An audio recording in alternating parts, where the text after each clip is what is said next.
B.D.U.B was talking about. There was a mass shooting today in Florida. Yeah, it was a racially motivated mass shooting. Three people were killed today. But you know how it started? It's even deeper than that. What? See, okay, boom. So, like you were saying, it's in Jacksonville, Florida. It happened in Jacksonville, Florida. So, they say the guy at first was on Edward Waters' campus. You know what Edward Waters, the HBCU. It said that he was on the Edward Waters campus. Yeah. And somebody had seen him dressed up and stuff like that, and he ran away, and he ran to the Dollar General, and that's where he, in turn, three black people. Yeah. And like the sheriff said, he was there. Just put it that plain and simple. He had came, and it's sad that in this day and time that we're still dealing with this stuff.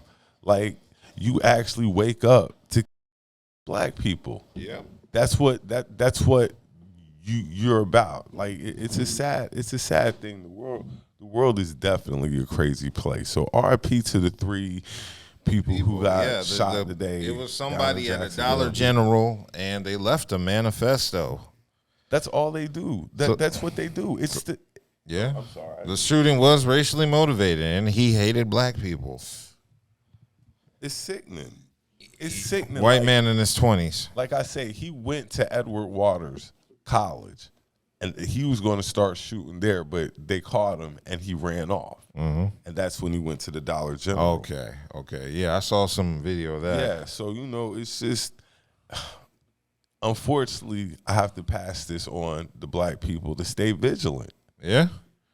You have to stay Exercise your Second Amendment rights. Times. You have to stay vigilant because you never know who's out to get you. You could just be wrong place, wrong time.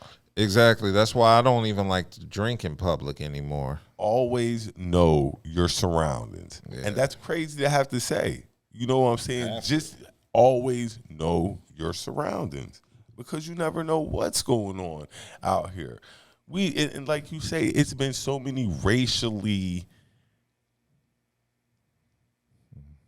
hesitant situations. Like, it's been so many racial situations over the past couple of years alone. Mm-hmm.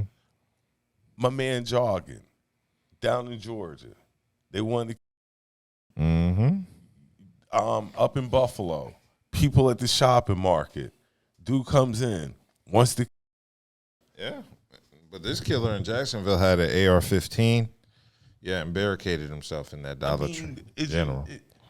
The argument of why are we still letting AR-15s on the street is a moot point. It's not even worth arguing no more. I believe the governor of Florida is really putting a battery in these white folks' back, and that's partly what's playing a part in it. Let's not even get started on clown-ass Ron DeSantis. Yeah. Because this is where a lot of this stuff is stemming from. Mm-hmm. It's stemming from him trying to go back to that good old boy connection, and we moved past that.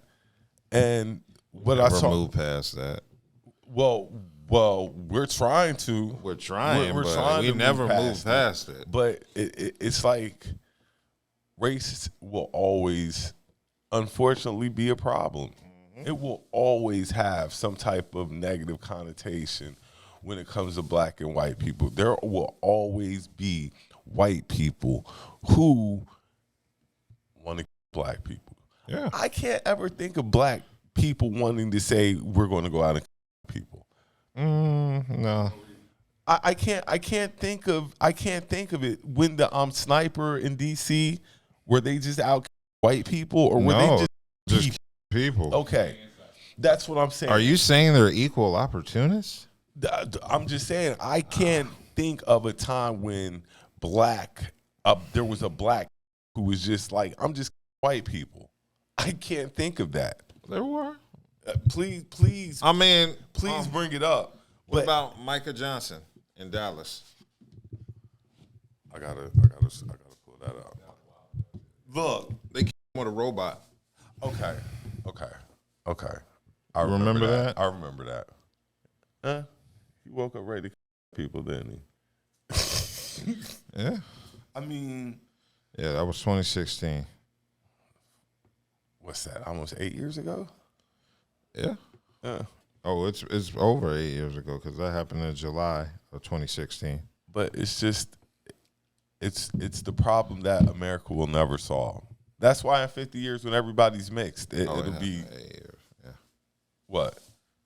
Man, all that mixing shit don't mean nothing, man. But you keep if that were the case, slavery would have ended racism because they was slaves. Yeah, but there weren't that many mixed people like that. Like the biracial now compared to back then is whew. It don't matter. I believe it does. You can still have sex with somebody and still not like their race. I mean, look at Thomas Jefferson. He had mulatto kids with his slave, and they were in the fields. All that's coming back to haunt him for all these slaves. How is it haunting him? He's dead. Now you have all these biracial kids, their offspring. He don't care. Yeah, but it has been set in this family now that you put all these black kids in your family that you hated this race. So in turn, you're the reason for this happening. They don't care. Thomas Jefferson don't care. He got what he wanted out of his racism and died, happy and celebrated. Well, so anybody who knows me know I'm of the ilk that in 50 years the world will probably be will look a lot different. It will look a lot different, but there will still be darker people get over. That's how racism works. I believe there'll still be. This is a capitalistic society, but I believe that it's going to go to classism after a while. It's been on classism. Poor people all over get, but poor white people still have an advantage over poor black people because of race. But now you got black people with money. Like that means nothing. Okay, they got their money through the system. The system can take away their money at any time. Okay, look at Bill Cosby. I understand, but it's a lot. Yeah, look at any black person they over. True indeed. They can but take it's that a lot more black people with money than it's ever been at any time in life. We had actually more ownership back in the 40s and shit. We owned more shit back in the day. I'm sure we owned more stuff back in the day, but now you have more black people who have money, who are that means nothing. Say millionaires. No, that's an illusion too, because we're suffering as a race as a whole. What they'll do is prop up a LeBron or a James Harden and be like, "Look, niggas is getting money," and you so enamored with them getting money, you forget everybody else is broke. They pop up the Money Mayweather. Yeah,